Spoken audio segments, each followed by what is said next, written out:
The days of being alone were coming to an end, and Bozo and I had grown a lot together. Now we waited for Chris to return. I wondered if this might be a future problem. Would Bozo remember him? What are we going to do? Are we going to go out? Are you going to go? Are we going to go out for a walk? Are we? Shall we go out? Shall we go out? Come on then. Come on. Oh, okay. Are we playing with that? Well, go and get it. What are we doing?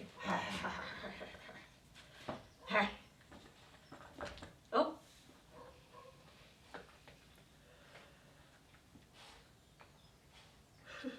What?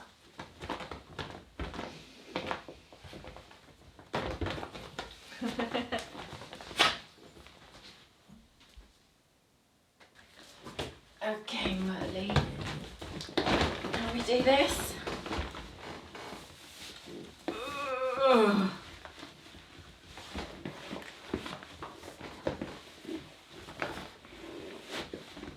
Are you chewing that now?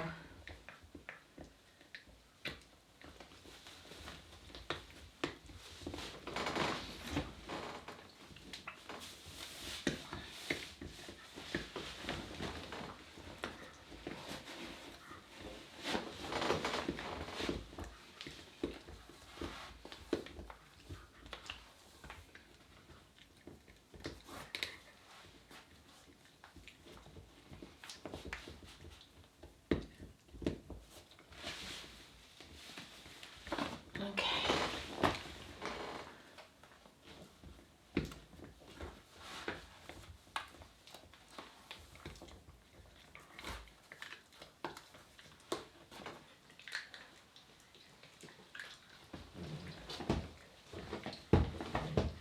Are we going to put you...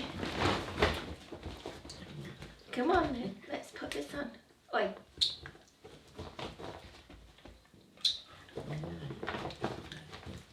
What? Come on then. Come on. Yeah, I know. What? I can't put that on if you're doing that. Sorry. Do you not want to go for a walk? Oi.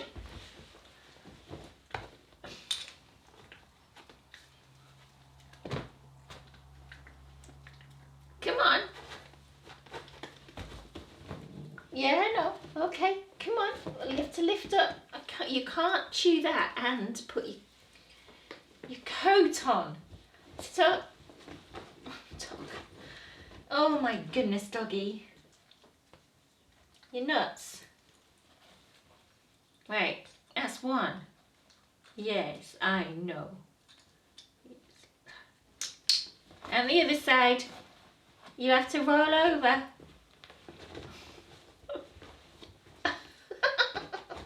I know, but it can't go on if you're doing that. No. Come on. Right, that's it. And this side. Oh, yes, I know. Mind I don't cloak you in it. That's it. You're in. Oh, we're going for are we going out now? Are we going for a walk? Are we going? Yeah? Whoa. Today, Chris starts his journey back here. And so far, one hurdle has been overcome. Next hurdle is tonight when he has to leave the UK.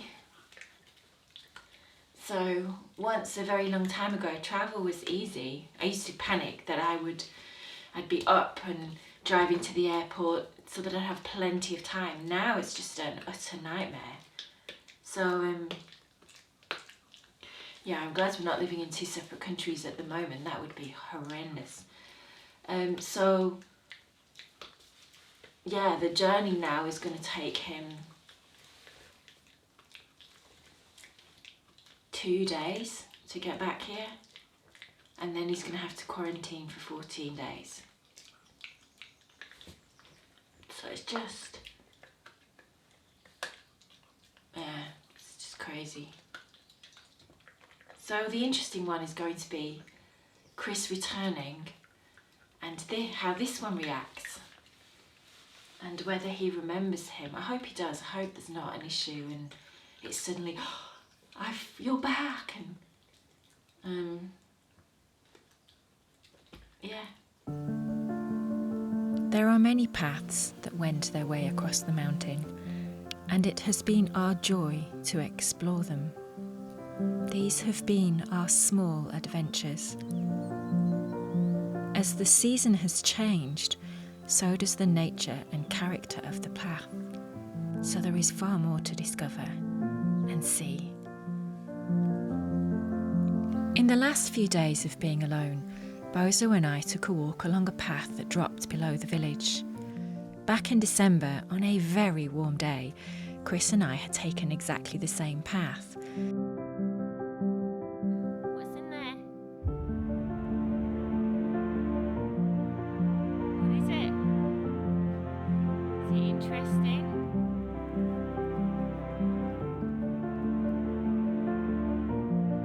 However, today, I discovered a new way to loop back to the village.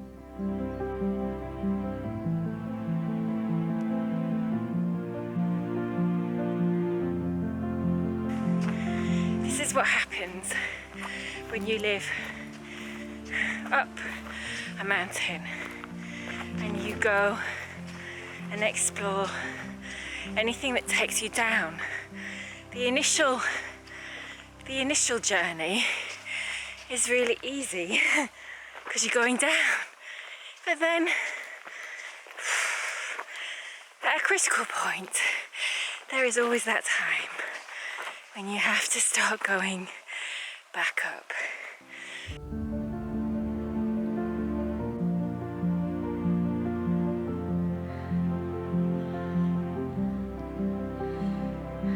That's the path I've just got to come up, and that's where I've got to continue. And there is a most beautiful, like, kind of water grotto somewhere down there that you have to scramble over things to get to, and I keep really wanting to go back, but I wouldn't do it on my own. There's a lot overgrown, and you really need two people.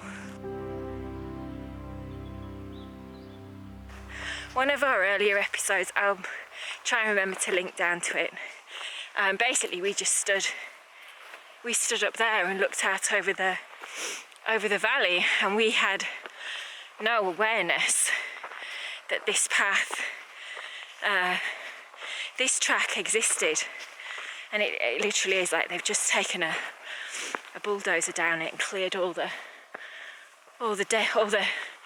overgrowth, so you can definitely see it. Yeah, we were just stood up there because Chris picked up some pine cones. It must have been before Christmas because we were collecting pine cones for Christmas.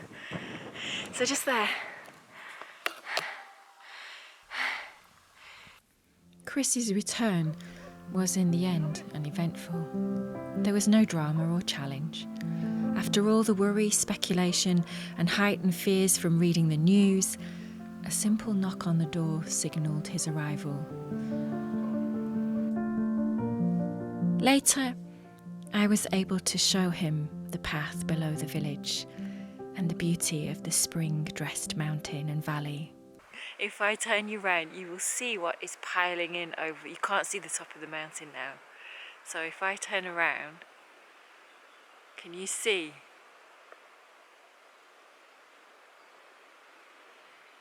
So since we literally came out, because obviously we can see what's in front of us in the valley, which is clear and the sun is setting and it's lovely and beautiful, and behind us is all of that stuff.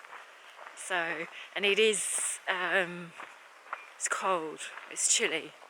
Like just doing this now, my hands are free and my hands are cold. So, but I cannot believe all these beautiful yellow flowers. And it's just, I want to find a way that when I go down into the town to go shopping, so down in the valley to the shops, and you drive back, you've got this backdrop of these mountains, and as you're driving at this time of the year, it's just all this like carpet, you know, this cloak, this spring dress that these mountains have got on them, that's just a stunningly yellow colour. And then if you look really, really carefully, in between it is just purple.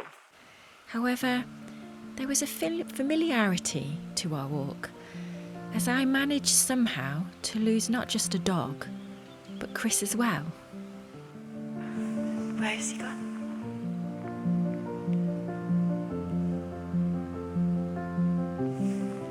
Chris!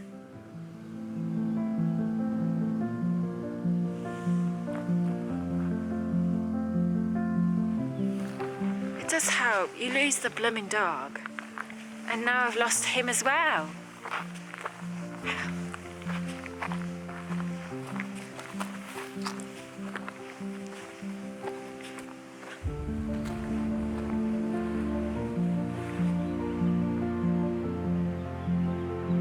Chris!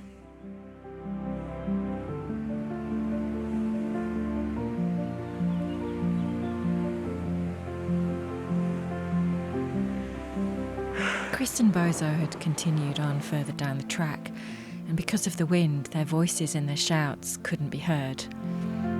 But once we got together, we carried on, and all was well. I'm so glad that these chapters in this story are over now. They were full of worry for me. Now, the next story I'd like to tell you is all about May and the spring flowers that decorated the village and the mountain. It is beautiful. I'm sure you'll enjoy it.